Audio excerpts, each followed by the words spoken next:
Weekend में शिमला के hotel 70% तक बुक हो गए हैं। वहीं 15 दिसंबर के बाद विंटर सीजन शुरू होगा, जिससे कारोबार में तेजी आने की संभावना है। लेकिन इसके बावजूद भी छोटे कारोबारी नाखुश नजर आ रहे हैं। उनके कारोबार पर कोई खासा असर देखने को नहीं मिला है। रिज मैदान पर गुब्बारे बेचने वाले हो या चने बेचने वाले या फिर फोटोग्राफर या फिर घोड़ा कारोबारी, सैलानियों की संख्या बढ़ने से किसी का काम नहीं बढ़ा है। इसका ये भी कारण माना जा रहा है कि शिमला शहर में घूमने से ज्यादा टूरिस्ट शिमला के साथ लगते कुफरी, फागू, नालदेहरा, नारकंडा जाना ज्यादा पसंद कर रहे हैं, जिससे छोटे कारोबारियों के चेहरे मुरझाए हुए नजर आ रहे हैं। वहीं जब हमने छोटे कारोबारियों और होटल संचालकों से बात की तो उन्होंने बताया कि पर्यटक शिमला तो आ रहे हैं, लेकिन इससे उनके कारोबार में ज्यादा तेजी नहीं आई है। वहीं उन्होंने उम्मीद जताई है कि आगामी दिनों में जरूर उनके कारोबार में बढ़ोतरी होगी। सुनने में तो यार है कि होटल तो सारे बुक है, पर यहाँ तो मेरे को कोई टूरिस्ट दिखते नहीं है, क्योंकि लोकल है। इस टाइम सारा हमारी गोड़ियाँ सारी खड़ी है। नहीं, अभी तो काम ऐसे चल रहा है, बिल्कुल काम नहीं चल रहा है हमारा अभी तक। तो छोटे कारोबारी भाई तो देख ही रहे हैं, क्योंकि टूरिस्ट तो दिखती बहुत कम दिख रहा है। कहाँ है, यहाँ लोकल है। लोकल का कितना साथ होता हो तो मिलता ही है।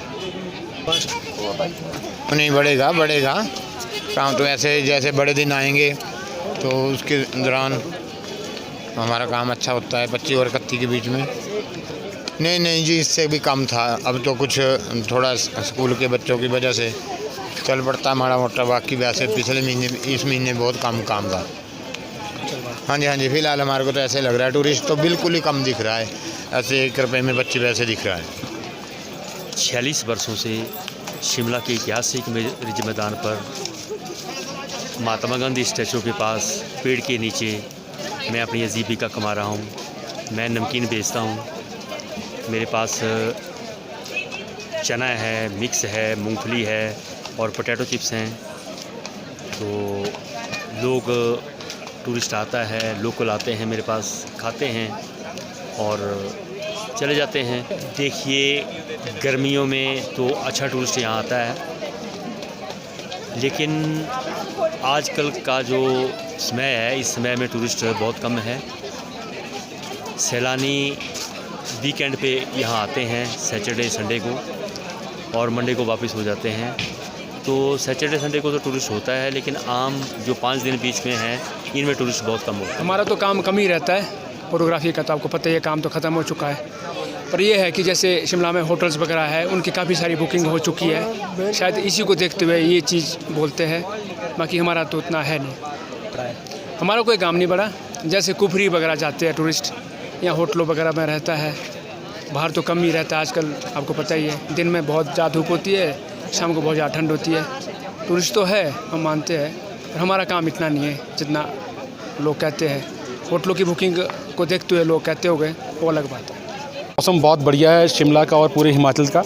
हम देख रहे हैं कि सारी टूरिस्ट काफ़ी मात्रा में आ रहा है। मैं भी एक छोटा सा B&B चलाता हूँ, बुकिंग भी काफ़ी मात्रा में आ रही है। इससे केवल होटलियर्स को ही बिजनेस ही नहीं है, जब ये टूरिस्ट बाहर से आते हैं, हमारे टैक्सी वाले भाइयों को, हमारे फोटोग्राफर्स को, हमारे जो गुड्स वाले हैं और जो स्थानीय छोटे छोटे दुकानदार हैं, फॉर दैट मैटर जो हाईवे पे भी जो हमारे छोटे ढाबे हैं, दुकानें हैं, सबको कारोबार काफ़ी मिलता है। तो मुझे लगता है बड़ा पॉजिटिव साइन है और भगवान करे सबका कारोबार बहुत अच्छा चले और टूरिस्ट इसी तरह हिमाचल में। गौर हो कि शिमला में जहां पर्यटकों का आना जारी है, वहीं होटल कारोबारियों को छोड़कर छोटे कारोबारियों के काम में ज्यादा तेजी न आने से छोटे कारोबारियों के चेहरे मुरझाए हुए हैं। वहीं उन्होंने उम्मीद जताई है कि आने वाले दिनों में उनके कारोबार में तेजी आएगी और उनका कारोबार भी बढ़ेगा। पंजाब केसरी टीवी के लिए शिमला से अली की रिपोर्ट।